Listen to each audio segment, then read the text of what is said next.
Tuesday, the 19th of June. Welcome to the PDB Afternoon Bulletin. I'm Mike Baker, your eyes and ears on the world stage. All right, let's get briefed. First up, Israel's dominance over Iran has many asking what happens if the regime actually falls. We'll break down who might take over and why the real fight could just be beginning. Later in the show, anti-tourism protests are erupting across Europe, with U.S. travelers caught in the middle. Well, that makes sense. What you really want to do is scare away tourism dollars. We'll tell you what's behind the backlash and what you need to know before your next trip abroad. And here's a pro tip. Travel to places where they actually want your tourism dollars. It's not that complicated. But first, today's afternoon spotlight. As we've been reporting here on the PDB for the past several days, the Israeli Air Force is operating with near impunity in Iranian skies, targeting missile launchers and command bunkers and air defense systems with precision. So now, much of the speculation has shifted. It's no longer about who wins the war. That part's looking more and more like a foregone conclusion. The question is how far Israel plans to go. Is this campaign over once Iran's nuclear program is destroyed? Is it finished when the Revolutionary Guard's military infrastructure is in ruins? Or does this end with full regime change in Iran? That's a question that makes many here in the West uneasy. The words regime change still carry the baggage of Iraq and Afghanistan, two costly, controversial wars, of course, that failed to produce the kind of liberal democracy that many had envisioned. In the case of Afghanistan, well, it was a almost total failure. But it's a question worth asking, because if the Mullahs fall, what comes next? Who takes the helm of Iran after 45 years of Islamic revolutionary rule? One scenario, one that's quietly gaining traction, is the return of the Iranian royal family, specifically the restoration of Crown Prince Reza Pahlavi, the exiled son of the former Shah. For millions of Iranians, the Shah's rule is not ancient history, it's living memory. And in hindsight, many are reevaluating that era. Despite its flaws, the monarchy was a time of economic growth, Western engagement, and relative personal freedom, especially for women. Compared to the Islamic Republic's record of repression, economic stagnation, and international isolation, well, the Shah's era is starting to look more appealing to some. But that coin, of course, has two sides. Because for just as many Iranians, the Shah's rule is also a bitter memory, marked by corruption, inequality, and brutal crackdowns. The regime's feared secret police, Savak, imprisoned and tortured dissidents, and the royal family's extravagance stood in stark contrast to the poverty faced by much of the population. That resentment, of course, helped fuel the 1979 revolution that swept the monarchy aside in the first place. So while the return of a Shah might offer geopolitical stability and align with Western interests, it's far from guaranteed that Iranians themselves would embrace it. There's a generational divide at play and a lot of distrust to overcome. Still, the signs of something stirring are hard to ignore. Just this week, the Crown Prince released a video statement in both Farsi and English declaring that the Islamic Republic is nearing collapse. He urged the Iranian people to reclaim and rebuild their country and called Supreme Leader Khamenei a frightened rat in hiding.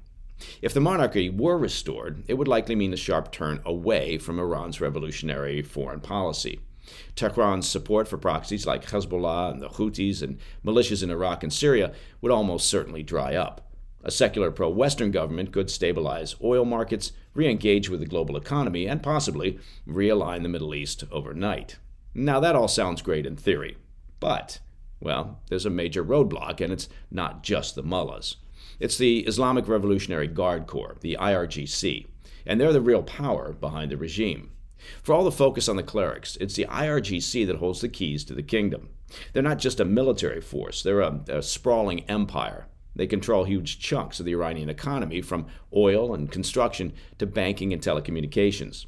They have their own intelligence networks, media arms, and political operatives. And they answer only to the supreme leader, and sometimes not even to him. So even if the regime were to collapse, well, the IRGC likely would not. And that's where things could get dangerous. The IRGC has the resources, the manpower, and tactical experience to wage a protracted insurgency. Think of them less like a defeated army and more like a guerrilla force, deeply embedded within the population, intimately familiar with every corner of the country, and willing to fight for the system they built. They could destabilize any new government from within. sabotage infrastructure, launch assassinations, even strike Western interests abroad. And they have enough loyalists and enough weapons stockpiled to drag Iran into a brutal and chaotic civil war. So, what happens if the Iranian regime falls? The truth is, we don't know. Maybe the mullahs flee and a broad-based secular coalition rises from the ashes. Maybe the Shah returns to cheering crowds in Tehran, a possibility but not likely. Maybe there's a transitional council backed by the West, supported by younger Iranians who've had enough of the old guard. Or maybe the IRGC fights on, carving the country into zones of control and ushering in years of uncertainty. What we do know is this: Iran is not the same country that it was in 1979. The people have changed, the world has changed, and any post-regime scenario, whether it ends in monarchy, democracy, military rule, or civil war, will come with consequences that the West can't fully predict or control. What's unfolding right now isn't just a war. It's potentially the start of a political vacuum in one of the most dangerous regions on the planet. So the question isn't just what happens if the regime falls, but whether anyone is ready for what comes after. All right, coming up next, anti-tourism protests sweep Europe. What's behind the backlash, and what American travelers need to know when we come back. Hey, Mike Baker here. Let me take just a bit of your time to talk about personal fitness. Now, the good news is that Americans are prioritizing their health, and they're focused on getting and staying in shape. But as you know, diet and cardio, well, those things alone are not enough. Strength training needs to be part of your routine. If you want to build muscle and burn fat, you have to strength train. So I'm introducing a great company to you. Hopefully you've already heard about it, but if you haven't, check it out. It's called Jacked Up Fitness, and they're all about making home fitness and strength training a convenient part of your routine. As an example, their all-new X series elevates home fitness to a whole new level.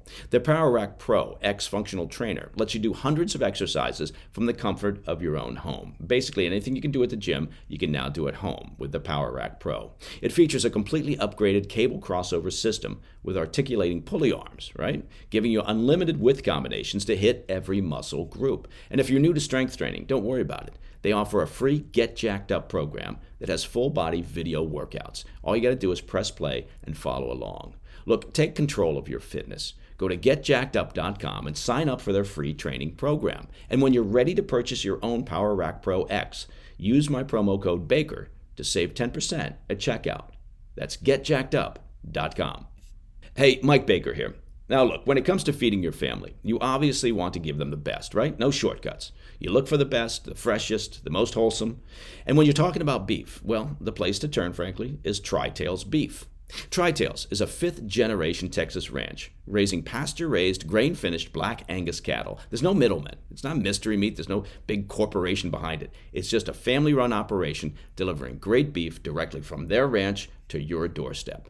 This summer, fill your freezer with Tri-Tails beef. It's raised right, it tastes incredible, and you'll be supporting real ranchers. Go to trybeef.com/PDB, and you'll get 2 free flat iron steaks with your order.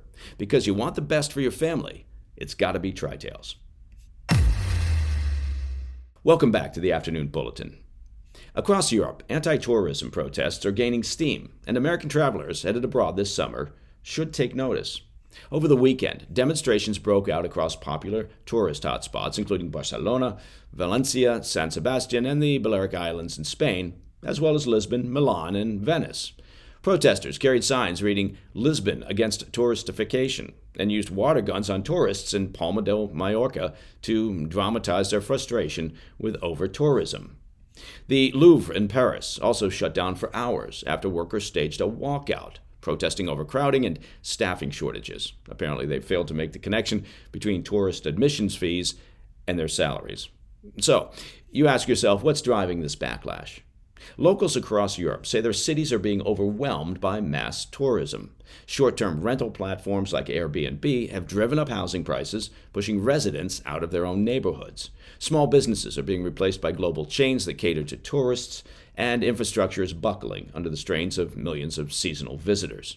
In many cases, what were once vibrant communities have turned into what locals call tourist zones, overpriced, overcrowded, and hollowed out. The response from governments has been mixed, but increasingly aggressive. Barcelona plans to revoke more than 10,000 short-term rental permits by 2028, and has increased taxes on cruise passengers. Venice now charges day trippers an entry fee, and Pompeii has capped daily visitors at 20,000. The U.S. State Department has issued a Level 2 travel advisory for Spain and Italy, urging Americans to exercise increased caution due to civil unrest. Portugal remains at Level 1. U.S. embassies are also alerting travelers to avoid large gatherings and to monitor local news for disruptions. Importantly, these protests aren't targeting Americans. They're targeting policies and economic pressures linked to mass tourism. But tensions are high, and travelers, well, should be pragmatic and stay aware. So if you're heading to Europe this summer, check the news, sign up for step alerts from the State Department, and stay flexible. These protests may be peaceful, but they're sending a clear message. For many locals, Europe isn't a vacation postcard, it's home, and they'd like you to stay off their doorstep. And that, my friends, is the PDB Afternoon Bulletin for Thursday, the 19th of June. If you have any questions or comments, please reach out to me at pdb@thefirsttv.com. And of course, to listen to the show ad-free, become a premium member of the President's Daily Brief by visiting pdbpremium.com. And if you get a second, do me a favor, check out our YouTube channel. That's at President's Daily Brief. I'm Mike Baker, and I'll be back tomorrow. Until then, stay informed, stay safe, stay cool.